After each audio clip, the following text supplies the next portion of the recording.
Usap-usapan ngayon ang maanghang na pahayag ni Annabel Rama, kaugnay sa rumored breakup nina Sara Labati at Richard Gutierrez.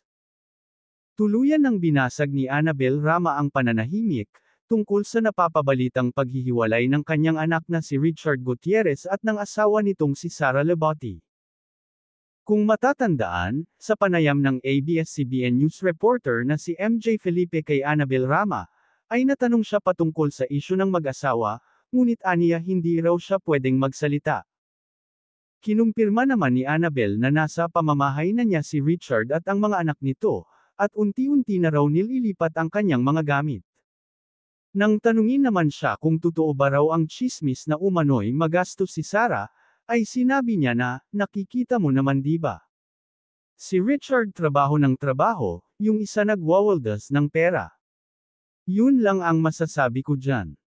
Wala raw time makipag-usap ang talent manager na si Annabel Rama sa kanyang manugang na si Sara Labati.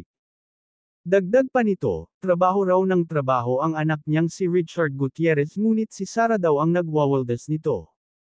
Mahirap para sa kanya, kasi una trabaho siya ng trabaho. Wala siyang ibang ginawa kundi magtrabaho. Pagdating niya sa Manila, hindi niya alam kung bakit nagkaroon ng gulo, paglalahad pa niya. At finally, kahapon ng gabi, tuluyan nang nagsalita si Annabel Rama. Ibinuhos niya ang lahat ng saloobin sa pamamagitan ng isang kontrobersyal na Facebook post noong Biyernes ng gabi, December 8, 2023. Tuluyan nang kumawala ang bugso ng kanyang damdamin na tiyak na pag-uusapan at pagpipistahan ng social media post niya. Base sa mga pahayag ni Annabel, sinabi niyang ayaw niyang maghiwalay sina Richard at Sara. Pero nagulat na lamang daw siya nang biglang umuwi sa Pilipinas ang mga magulang ni Sara. Doon na raw nagsimula ang malaking gulo. Gigil na gigil man daw siyang magsalita pero pinigilan siya ng abogado. Mali ang bentang nyo sa akin. Sino ba ang may gustong maghiwalay sila?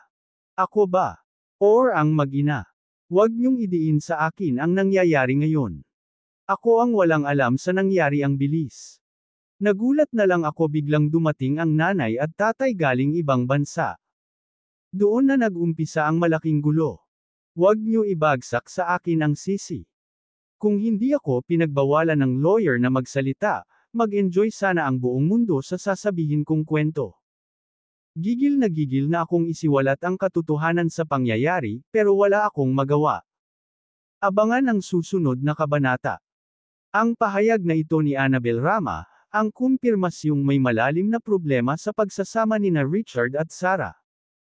Inamin din ni Annabel Rama, na sa kanila na ngayon nakatira ang anak na si Richard.